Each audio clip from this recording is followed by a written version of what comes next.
hour. Annual meetings of the World Bank and IMF begin with calls for economic relief for most vulnerable countries. And in sports, South African cricket faces ban over government intervention. Once again, welcome to Africa Live. So good to have you with us. I'm Richard Nta. Let's begin in Somalia, where a military official has said at least 13 soldiers were killed in an attack by al-Shabaab militants. The incident occurred near the district of Afgoye, northwest of the capital, Mogadishu. Prior to the attack, Major Muhammad Ali said Somali troops killed 4 militants on a farm outside Afgoye district. 24 soldiers were left on standby at the farm, only for militants to return and kill 13 of the soldiers. Al-Shabaab has launched regular attacks since 2008 in a bid to undermine Somalia's central government. The extremist group wants to overthrow Somalia's internationally recognized central government and establish its own Islamic rule. All right, let's turn our attention to Sudan now, where at least 6 people have been killed and 20 others injured in the port city of Suakin. The deaths and injuries follow ethnic clashes that broke out over the removal of Salih Amar as the governor of the neighboring Kassala state. Amar was relieved from his duties on Tuesday following strong opposition to his appointment by the Hadandawa tribe. The governor's Beni Amer ethnic groups have, however, protested his removal, leading to the clashes.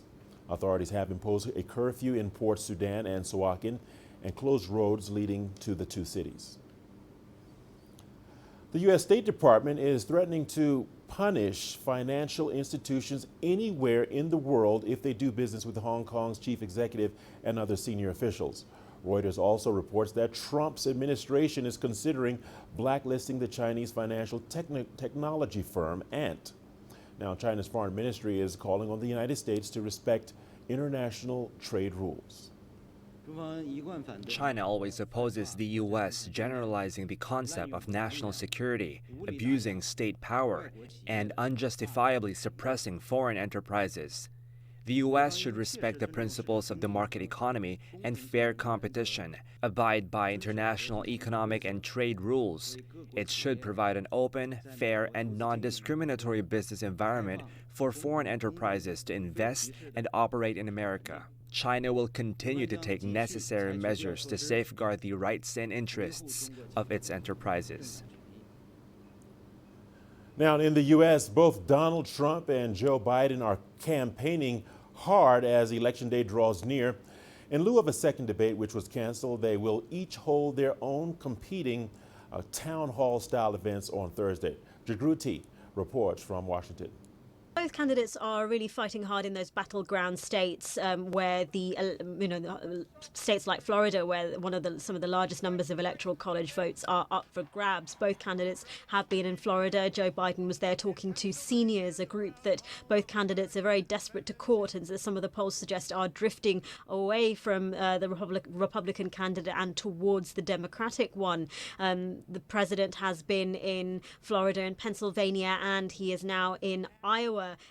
Giving those rallies that we've seen those pictures of with the sea of MAGA hats, and he has been criticizing his Democratic rival in all of those rallies. This comes as he trails behind Joe Biden. Recent polls nationally showing Joe Biden has a lead of double digits, and that lead is narrower in some battleground states, but nonetheless some states do show that Joe Biden at the moment is edging it, but there are still 3 weeks to go until the election. Now, both candidates are due to take part in town hall debates.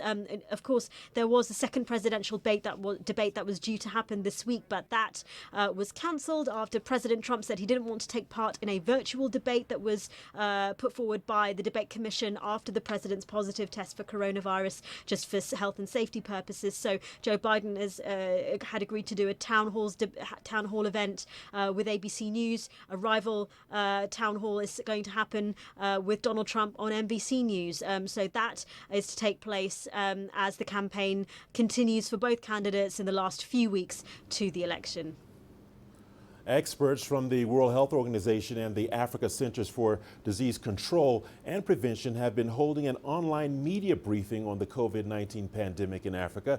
Let's get the details from CGTN's Gerum Chala, joining us live on the phone now from Addis Ababa. Gerum, thank you for joining us. Gerum, talk to us about what is coming out of the briefing that has just been held by the WHO and the Africa CDC.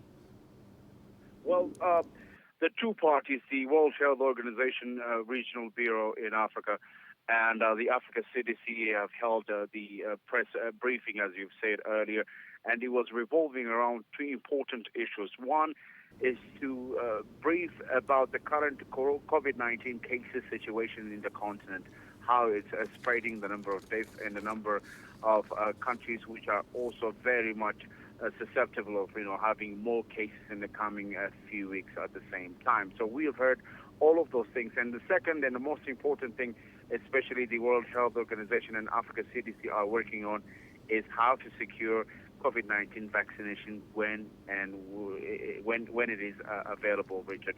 And it's been said that the Africa should not be left behind. The World Health Organization and Africa CDC should work together in order to secure not only the vaccination access but also financial access, so that when the vaccination is available, money should not be an issue.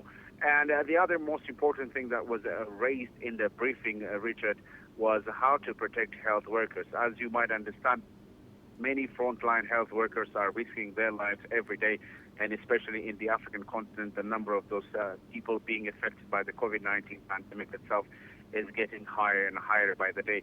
And understandably, this case, if it increases and continues increasing, is going to affect the overall combat against the coronavirus itself. So the World Health Organization wants to stop that at least, as soon as possible, working with Africa CDC itself.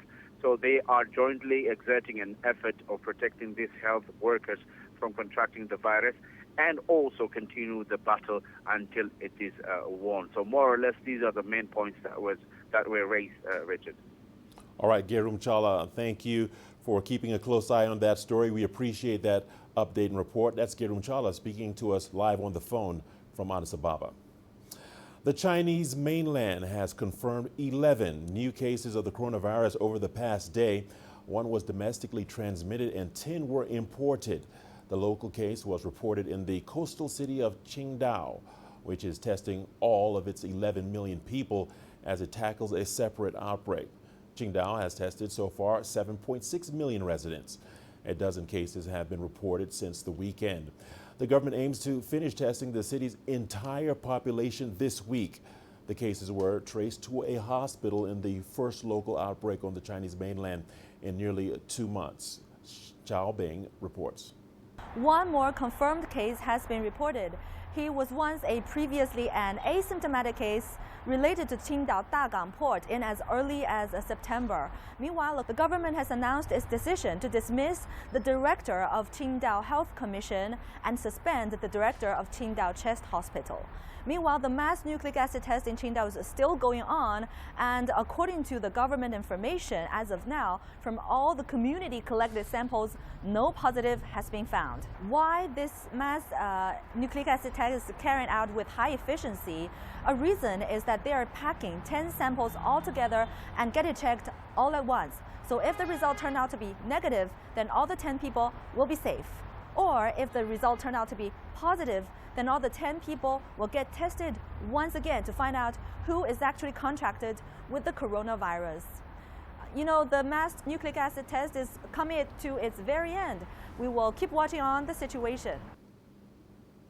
U.S. First Lady Melania Trump has revealed that her fear came true when her 14-year-old son Barron contracted the coronavirus, but he has since tested negative. But the president and First Lady tested positive recently, as well as many members of the White House staff. At Wednesday's rally in Iowa, Trump said Barron had it for a short period of time. The president cited his son's recovery as a reason why schools in the U.S. should reopen as soon as possible. The U.S. has reported nearly 8 million COVID-19 cases with over 52,000 new cases. Europe is reporting nearly double the rate of infections as the United States. The continent has averaged 100,000 new daily cases in the past week, and that's compared with 51,000 in the U.S. Europe's infections account for 1/3 of the world's total new daily cases. Now, some of the hotspots include France, Belgium, the Czech Republic. French President Emmanuel Macron has announced a curfew for 9 cities. It includes Paris and its suburbs Marseille and Lyon. Violators could face steep fines if caught. Ross Cullen reports from Paris. This is the first time in peacetime that Paris will be under a curfew.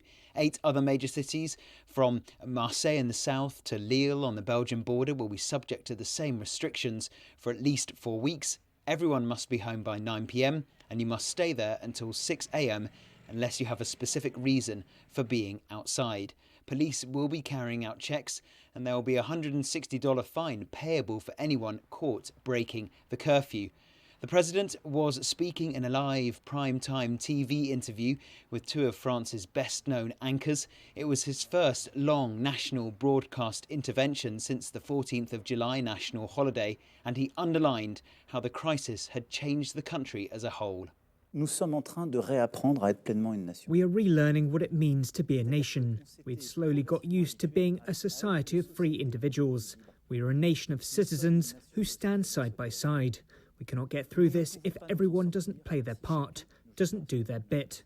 So I'm saying very clearly the message I came to convey this evening. I need every one of you. We need each one of us. Emmanuel Macron says the number of coronavirus patients being treated in intensive care units is continuing to rise, and that's putting an unsustainable pressure on hospitals. But the president also says as much of the economy as possible should continue to operate as normal. Shops and post offices will not have to shut. Cafes and restaurants can continue to open during the day, and schools and universities will not be closing. Now, the government has been repeating for months that this fight against the coronavirus is one in which everyone should play their part, but there has been criticism that the messaging has been contradictory. The president tried to counter this on Wednesday, saying France's strategy for beating the pandemic was to test, to warn those people who could be infected, and then to protect the rest of society. Ross Cullen, CGTN, Paris.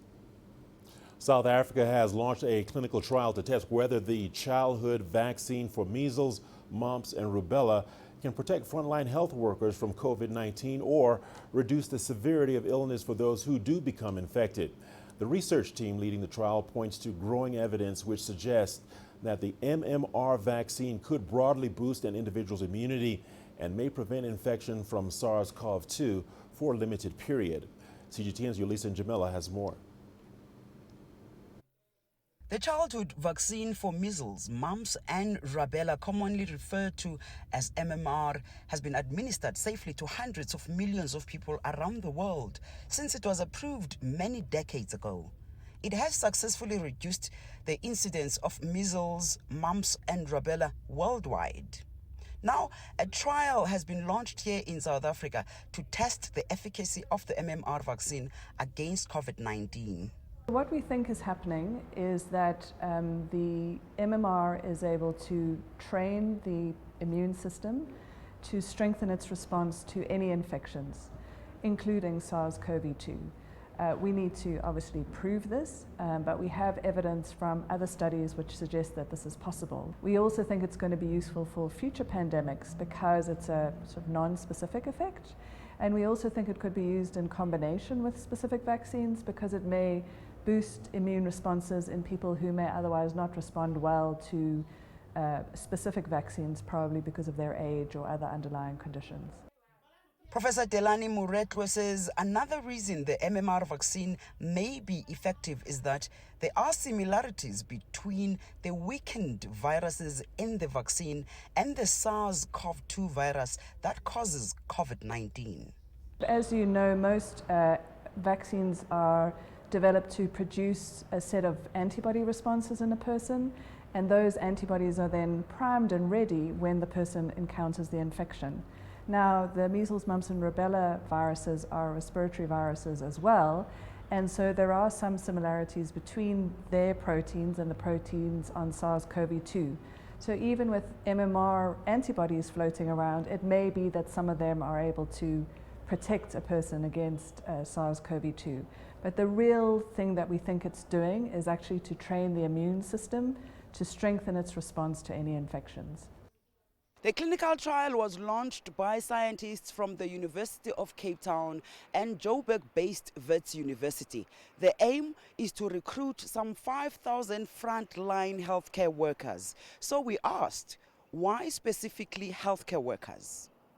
Healthcare workers are a group that we know are particularly exposed either at work because of the repeated exposures to ill people or because of the inoculum that they may be exposed to, but also because during this crisis they're the ones who've been going to and from work while other people have been in lockdown. The frontline healthcare workers will be recruited from low and middle income countries like South Africa, Zambia, Zimbabwe, Ghana and Uganda, as well as high income countries like the USA, United Kingdom and Ireland. Here in South Africa, each participant will be followed for 5 months and the trial is expected to last around 12 months. Yolisa Njamela for CGTN in Johannesburg, South Africa. You are watching Africa Live on CGTN. More news coming your way after the break. Here's a look at what's ahead. Somalia refugees give back by helping the underprivileged in South Africa. And tough times for schools across Africa as they reopen after months of closure.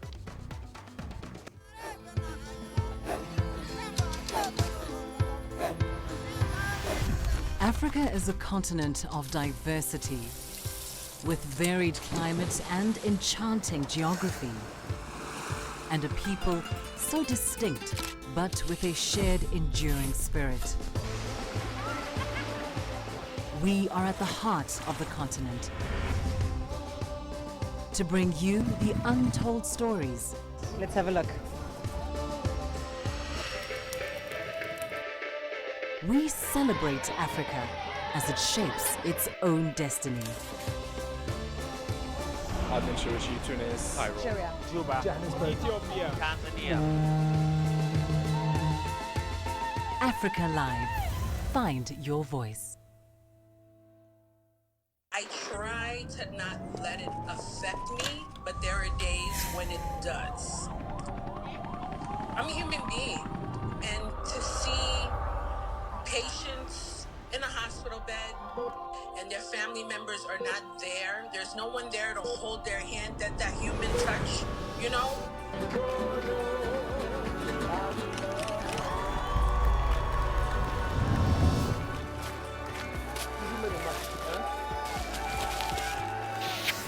I just hope everyone can remember that the situation is not permanent and that everything will get better eventually.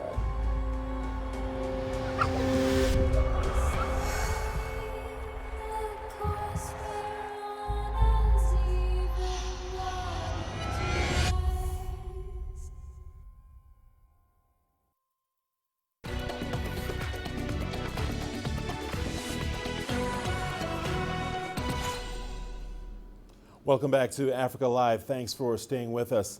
Somalia refugees in South Africa have been helping those impacted by the COVID-19 pandemic.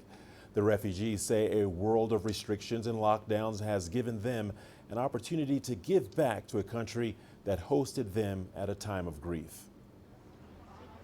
Saeed Mohammed was 17 years old when he fled civil war in Somalia. That was 30 years ago. He still remembers the kindness he and his family received when they arrived in South Africa. This very difficult time where the pandemic and the COVID-19 unfortunately has locked down many economies, and many economies are really suffering as a result. You know what?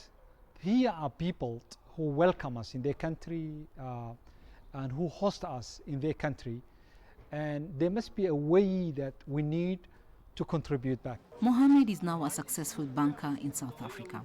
He is part of a Somali business community that launched a campaign back in March to help those struggling under strict stay-at-home conditions in South Africa. They distributed masks, hand sanitizer and food parcels in informal settlements in Pretoria and Johannesburg before moving to other parts of the country. A lot of people lost their jobs, which means they cannot feed their family. Then that is, a moment that you have to get up and give back to the community. The UN Refugee Agency says around 600 families have benefited from the program. The South African government provides grants to thousands of individuals and businesses. But groups like asylum seekers and insufficiently documented refugees are excluded. We are struggling to buy food, and mostly the money that we get is not enough to cover all the expenses that we have in the house. The UN Refugee Agency says South Africa is host to nearly 267,000 refugees and asylum seekers, with 30% coming from Somalia. Chomwono, CGTN. The use of drones to combat the spread of COVID-19 has been a game changer across the continent. More African countries are using the technology as a tool to create awareness and monitor the pandemic. Nations are also integrating drones into their supply chains. Here is CGTN's Robert Nagila with more on that story. About 45 kilometers west of Mali's capital Bamako, in the village of Sibi, Musa Jara, a tech engineer, uses his drone to educate people about COVID-19. Our target is those that do not believe in the existence of this disease. We're also targeting those who live in remote areas without access to a TV, radio, or the internet. The drone helps create awareness on COVID-19. The drone's made from recycled material and programmed by Musa. 70% of the components are made from used plastic bottles and plastic waste. We also make our own programs for the drones. And we use other programming software, but we do make our own and encrypt it ourselves. Across Africa, more countries are using drones to combat the pandemic. In Tunisia, drones donated by China and equipped with temperature sensors and loudspeakers have been deployed by the Health Ministry to control the spread of COVID-19.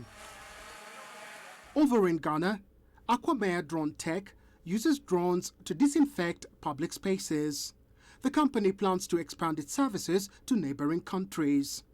And in the Greater Zanin municipality in northern Limpopo in South Africa, drones have been used to educate people about COVID-19 prevention in local languages and to monitor potential hotspots.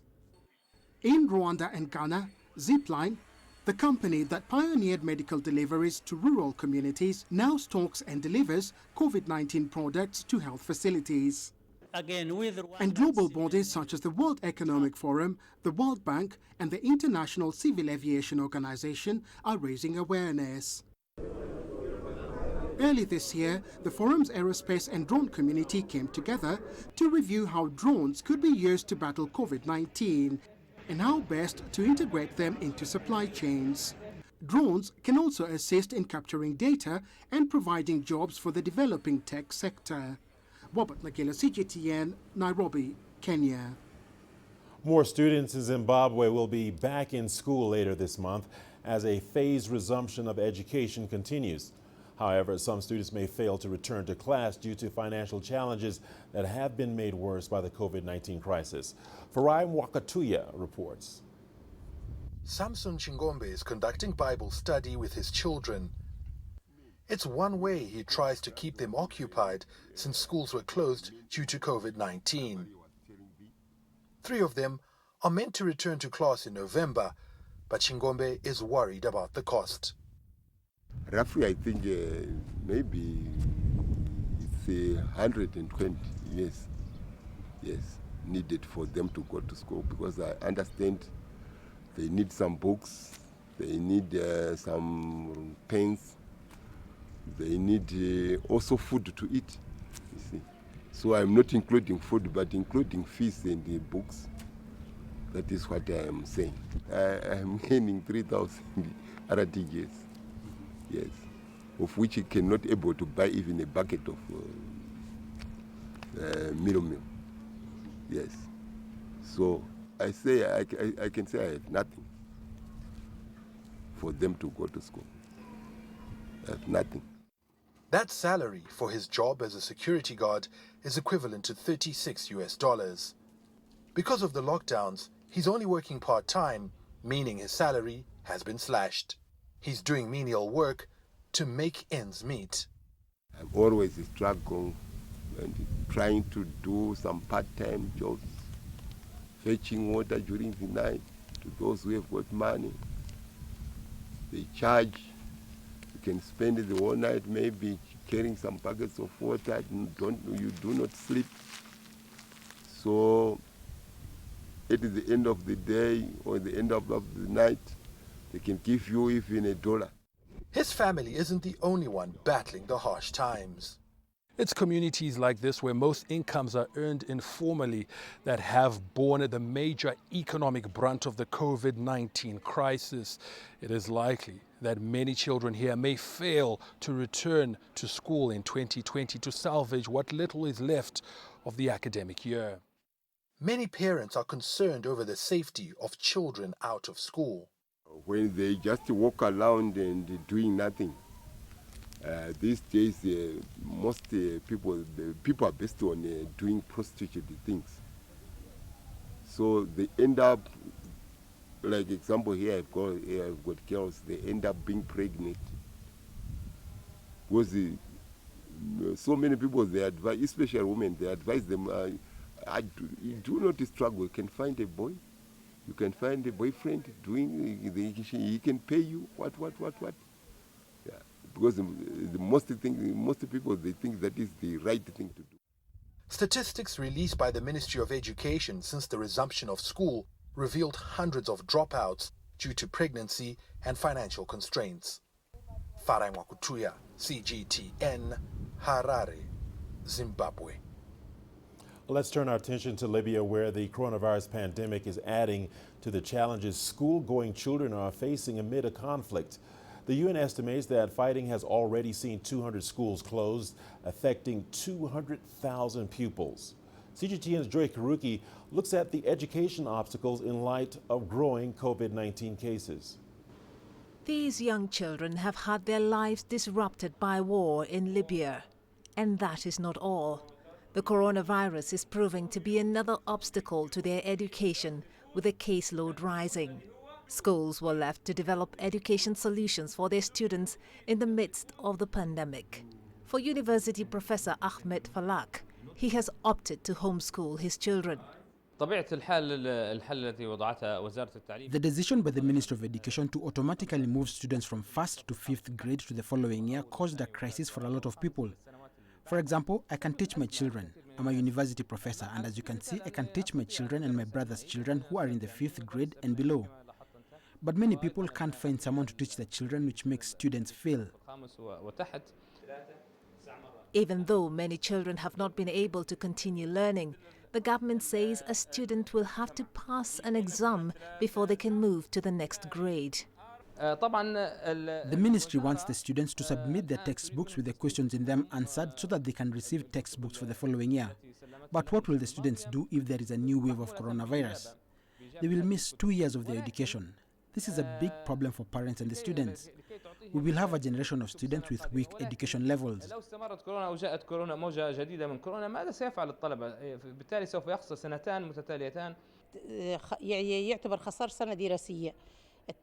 Students did not study anything. We did not teach anything for the students to understand. This is not a solution.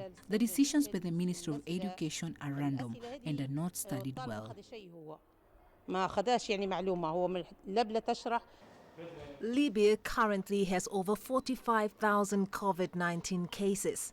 And with war-related challenges facing the country, officials admit the numbers could be higher. The United Nations has described the situation as spiraling out of control. The fighting has already displaced more than 150,000 people, over half of whom are children, according to United Nations estimates. Joy Kiruki Juma, CGTN.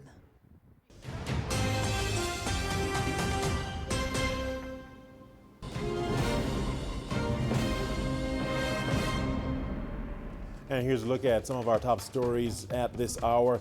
In Somalia, a military official has said at least 13 soldiers were killed in an attack by al-Shabaab militants. The incident occurred near the district of Afgoya, northwest of the capital Mogadishu. Prior to the attack, Major Muhammad Ali said Somali troops killed 4 militants on a farm outside of Goya district. And in Sudan, at least 6 people have been killed and 20 others injured in the port city of Suakin. The deaths and injuries follow ethnic clashes that broke out over the removal of Salih Amar as the governor of the neighboring Kassala state. And the Chinese mainland has confirmed 11 new cases of the coronavirus over the past day. 1 was domestically transmitted and 10 were imported. The local case was reported in the coastal city of Qingdao, which is testing all of its 11 million people as it tackles a separate outbreak. And that's a look at some of the top stories making headlines this hour. Let's take a look at our business news, which is coming up next. Annual meetings of the World Bank and IMF begin with calls for economic relief for most vulnerable countries. And South Sudan's new currency fuels fears of rising inflation and business closures.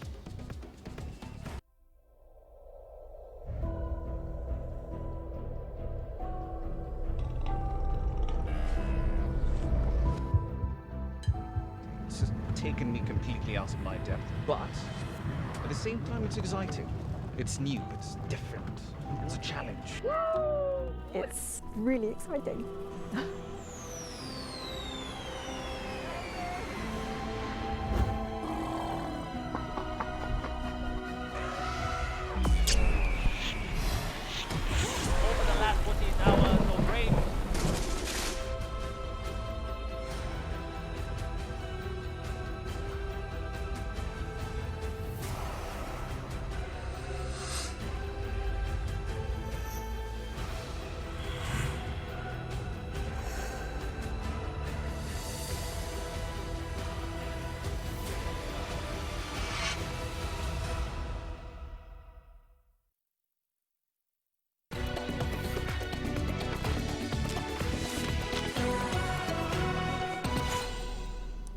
Welcome back to Africa Live.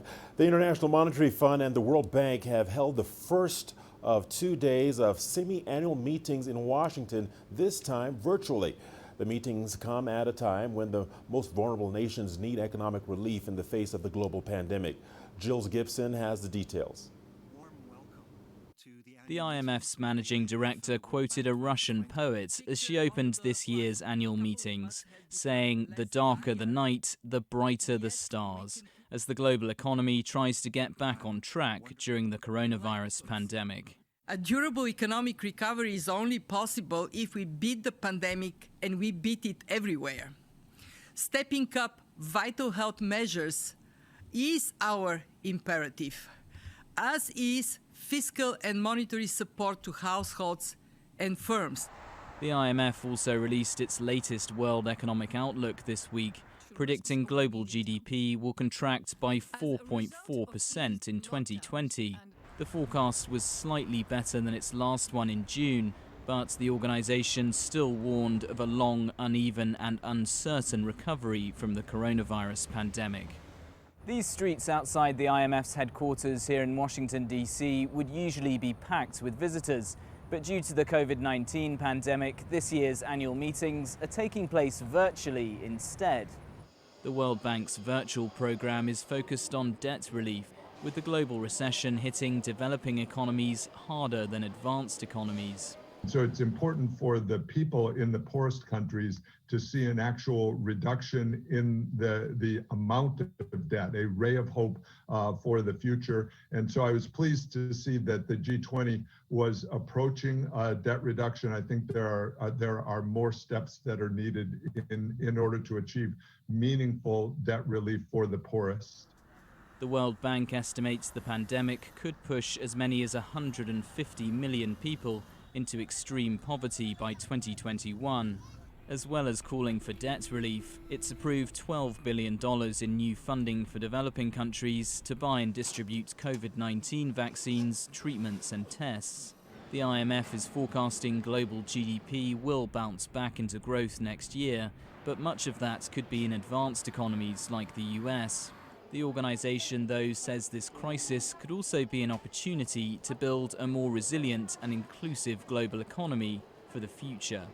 Giles Gibson for CGTN in Washington. At the same time, financial leaders from the group of 20 major economies on Wednesday pledged to do whatever is needed to support the global economy and financial stability.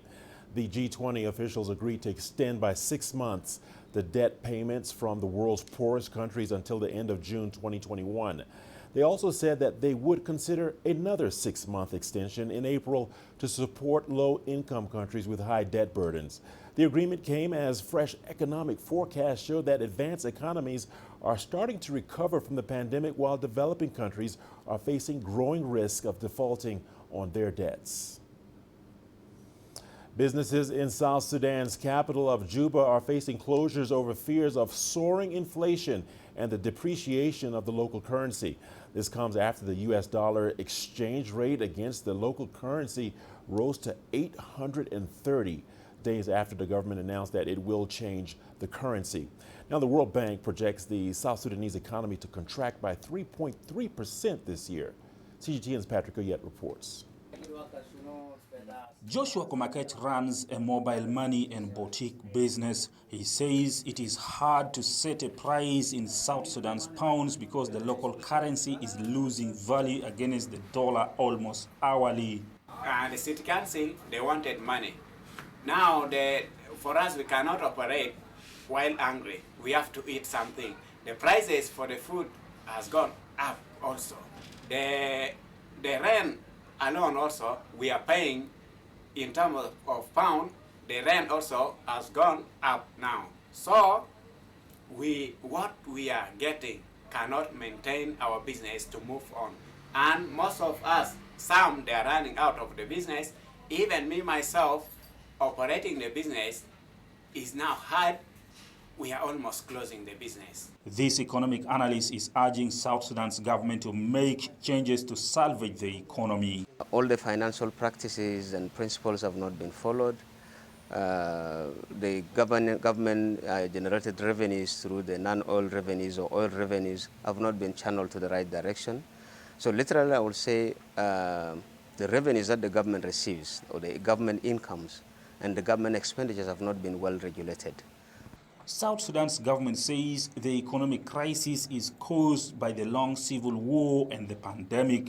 Even before the pandemic, the United Nations warned that more than half of South Sudan's 11 million people were already food insecure. The current inflation is worsening the situation. Officials believe many people are keeping money at home. The central bank, therefore, is finding it hard to implement its monetary policy. The government says it wants the country's currency changed.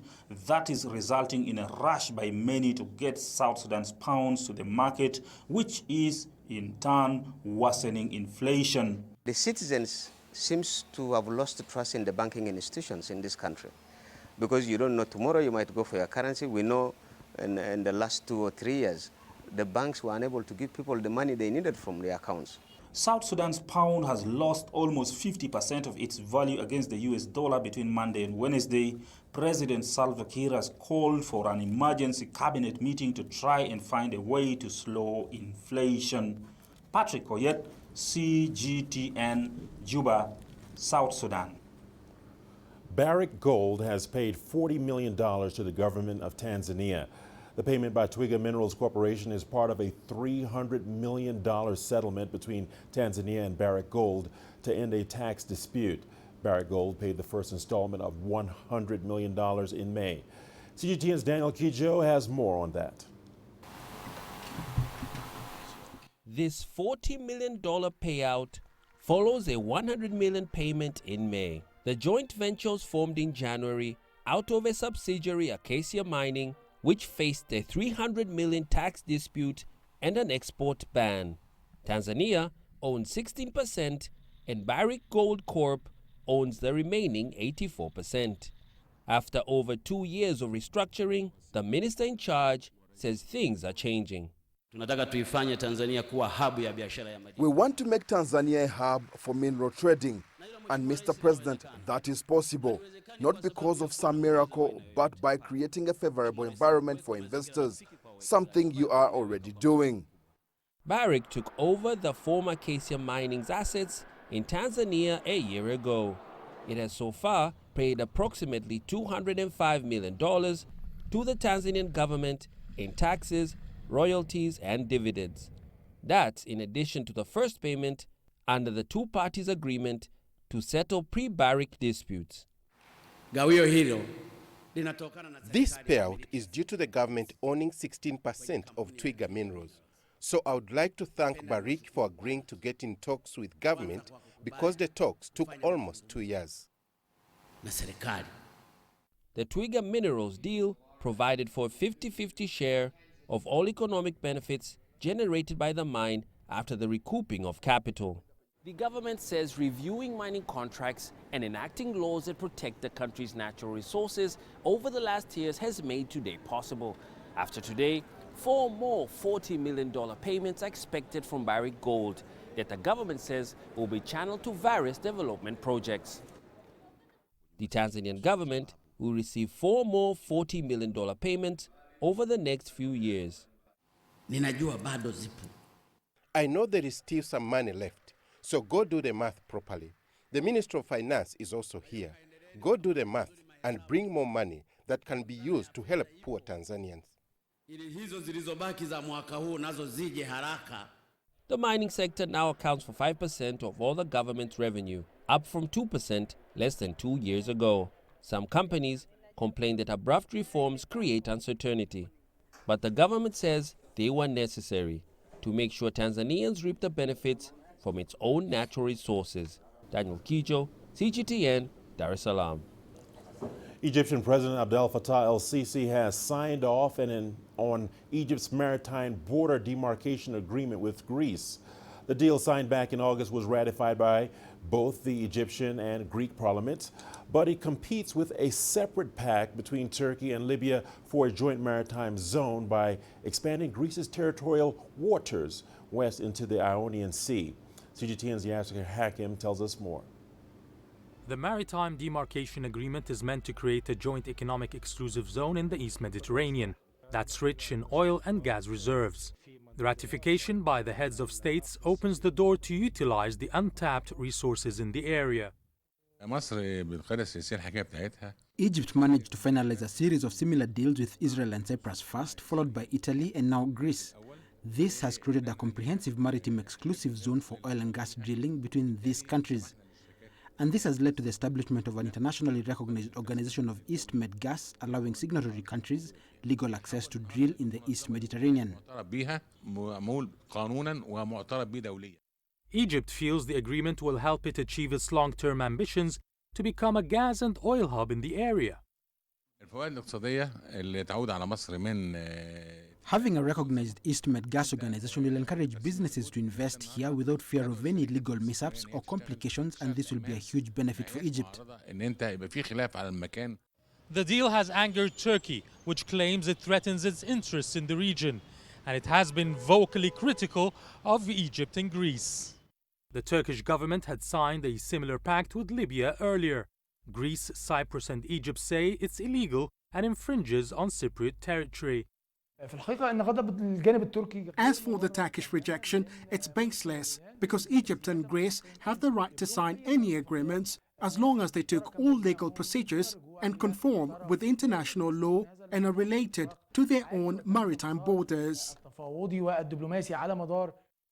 Turkey claims it's drilling in Turkish Cypriot borders with approval from the host party. But the tensions and Turkey's insistence to drill for gas without solving the issue with Greece could lead to a military conflict in the Mediterranean waters. Turkey and Greece are both NATO members, and a war between them is not logical because it could impact the future of the organization, something the members will never accept. NATO General Secretary visited Greece and Turkey to try and bridge the differences. The only solution is to pull out all drilling vessels and begin direct dialogue. Threats of escalation from both sides continue. Meanwhile, several powers are still trying to bring the feuding parties to the negotiating table and avoid an all-out war. Yasser Hakim for CGTN, Cairo. Amazon is wrapping up its annual worldwide Prime Day, in which it offers subscribers 48 hours of special offers. The online retailer doubled its profits after the coronavirus pandemic hit the U.S., but that came at the expense of the health of thousands of employees who caught COVID-19 as they worked around the clock to supply those under lockdown. And as Owen Fairclough reports, the challenges for Amazon to maintain its dominance are only multiplying as the U.S. heads into the winter in the Northern Hemisphere. Few companies have had a pandemic quite like Amazon. In March and April, Amazon had sales days, 30 straight sales days that were equivalent to last year's Amazon Prime Day. But that cost the health of more than 19,000 Amazon employees who caught the coronavirus supplying those in need of lockdown essentials. Amazon tends to hold its Prime Day in July to buck up sales during the dog days of summer and add more customers to its subscription service. But if the pandemic has doubled Amazon's profits, the impact on supply chains and employees has severely disrupted its ability to guarantee delivery times. And that's part of the allure for signing up to Prime in the first place. And as it expands Prime Day to Brazil and Turkey for the first time, there's concern that recent history will repeat itself. With the combination of spiking COVID cases, right? Warehouse workers with sickness, they're fully anticipating November and December to be a real challenge. Ditto for those traditional stores who depend on attracting holiday season shoppers for the bulk of their annual revenues. But some, including Target, have demonstrated resilience where online-only retailers like Amazon have been overwhelmed by offering services such as curbside pickup. And Target has felt confident enough to go head-to-head with Amazon, its own deal day coinciding with Prime Day. Obviously, in-store shopping is going to look a lot different during the holiday season. So what I'm seeing that retailers are doing are spreading the holiday season out. If retailers are looking over their shoulder at Amazon as it eyes up sales growth of up to a third for this quarter, even Amazon has to be wary. Chinese online retailer Alibaba is gearing up for its annual Singles Day sales on November the 11th and recruiting US vendors to take part. For its June shopping festival, Alibaba took just under $100 billion in one day alone, almost 3 times Amazon's net sales for the entire second quarter of this year. Owen Fairclough, CGTN, Washington. And we are not done just yet. We've got your sports news coming up after the break. Here's a peek at the headline. In sports, South African cricket faces ban over government intervention.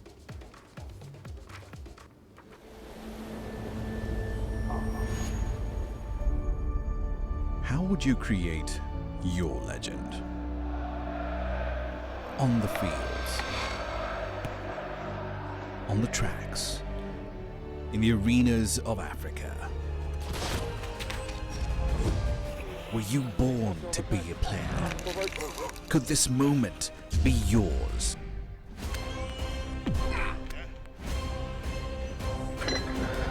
Sports Scene. Find your game.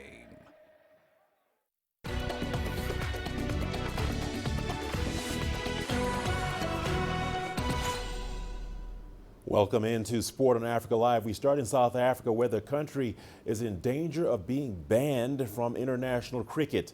The government revealed it intended to intervene in the affairs of the sport's national body following revelations of serious misconduct by senior officials. The International Cricket Council's constitution forbids political interference, and the